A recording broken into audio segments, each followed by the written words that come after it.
Welcome everyone to the Lofi Poli Sci podcast. I'm your host, Michael Pickering. That's right, Lo-Fi as in low fidelity, low quality, in your face, messy as can be, global news show.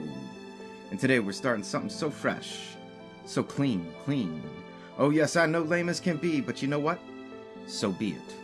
It's time for change, time for transformation, time for the evolution of the we that we be.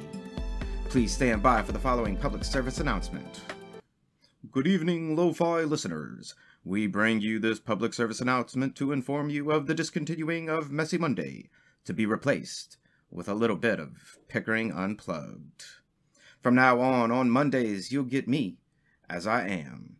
Mondays will be called Pickering's Pick of the Week, where I go over 5 stories from the past 7 days that we've covered that I think are most important, and why.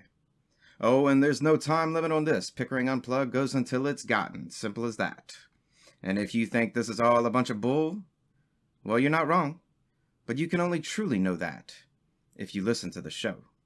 Because Mondays in this unplugged version of Lofi Poli Sci isn't so much about me, but it's about our conversation of what's really going on in the world today. Love it or hate it, give me your words. Now let's cue some tunes. So what have we been talking about lately?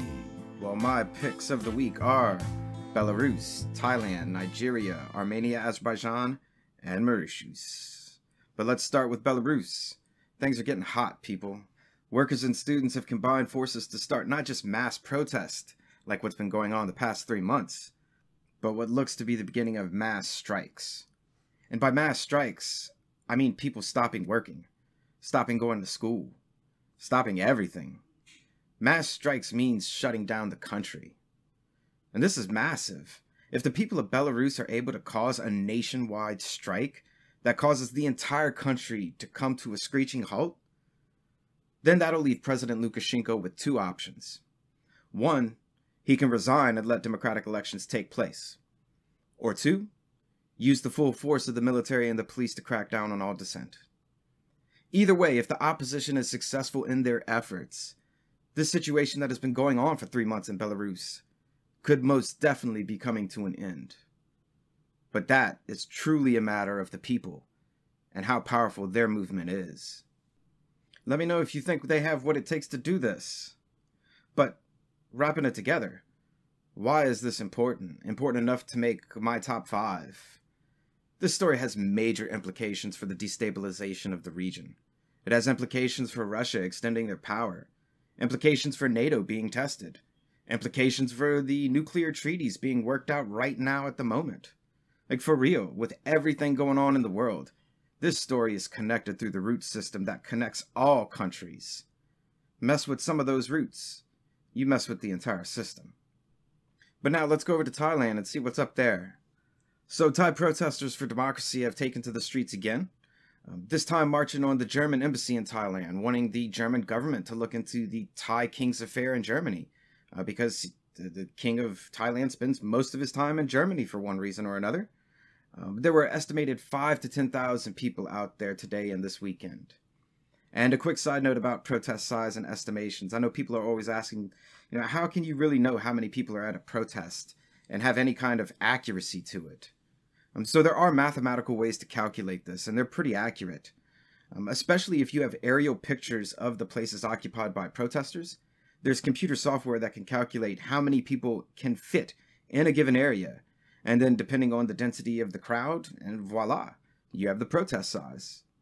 However, the idea that someone reported that this weekend in Thailand 5,000 to 10,000 people, that means they were not using this kind of software, and then that this is someone's guesstimation on the size.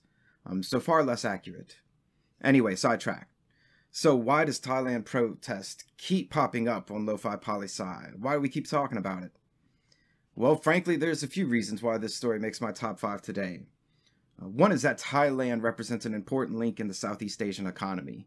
An economy that, if it falters, the entire world feels it.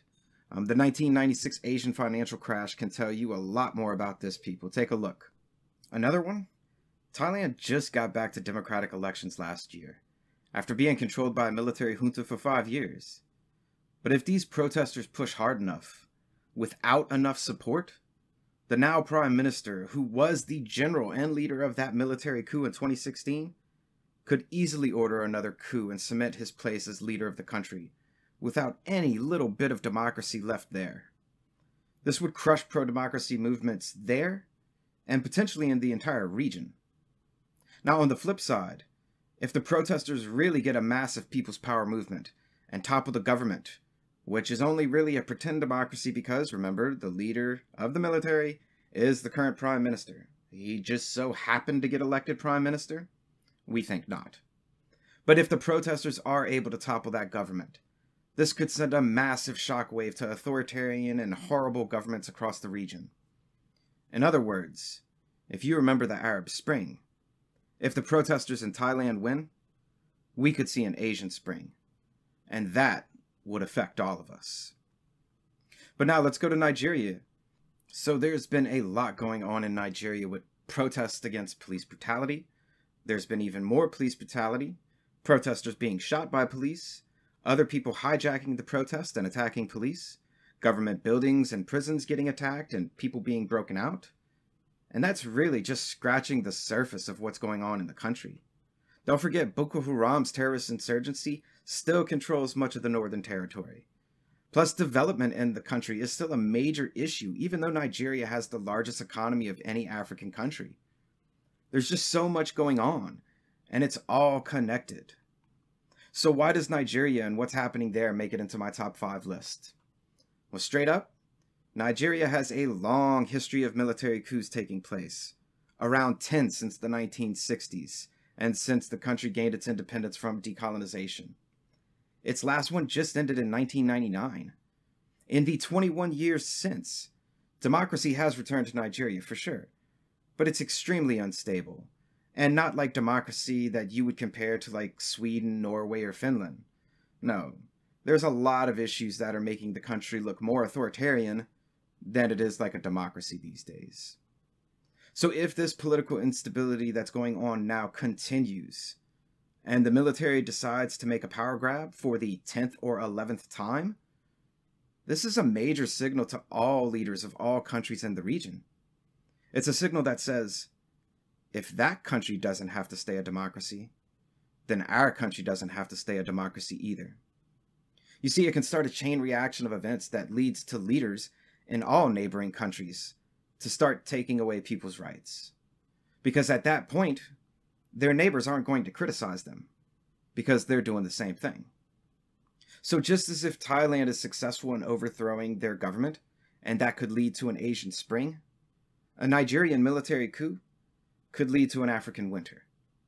So that's why this story makes my top 5. So now let's switch over to Armenia and Azerbaijan and the Nagorno-Karabakh dispute and what's happening with them.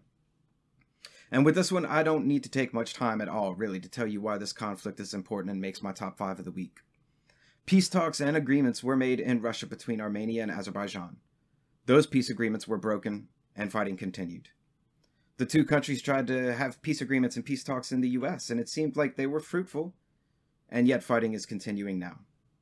Turkey has already pledged full military support to Azerbaijan. Russia normally, and theoretically, would support Armenia. Fighters have been documented coming into both countries from Syria. This story or conflict makes my top 5 list because just as things got massive with international intervention in Syria, the same thing stands to happen here. However, with one major difference. Syria is a civil war, and all contained in one country. Generally speaking, I know, but we're not going into it at the moment, but you get what I'm saying. Armenia and Azerbaijan, though, are two countries on the edge of an international war that could drag other countries into full-out warfare. So yeah, the Nagorno-Karabakh conflict makes my top 5 list for most important stories going on right now. And now to my final pick of the week, Mauritius. And I don't need much time on this one either. Mauritius is calling on the UK to return the Chagos Islands to them, which the UK stole from them during colonization. The United Nations General Assembly agrees that returning them is the right thing to do. It's a sign of further ending decolonization. But the UK is being stubborn as can be, and saying no way. They're saying, hey, we stole them fair and square in 1814 and have no intention of giving them back. Look, it's simple with this one here. Generally, people talk about decolonization that took place after World War II, and how it slowly evolved the world into the 200 countries that we now have today. And people generally talk about decolonization as if it's over. But the fact is, decolonization never ended. And furthermore, even colonization is still taking place. But I'm not going into all that today. Oh, no. We're saving that for another time.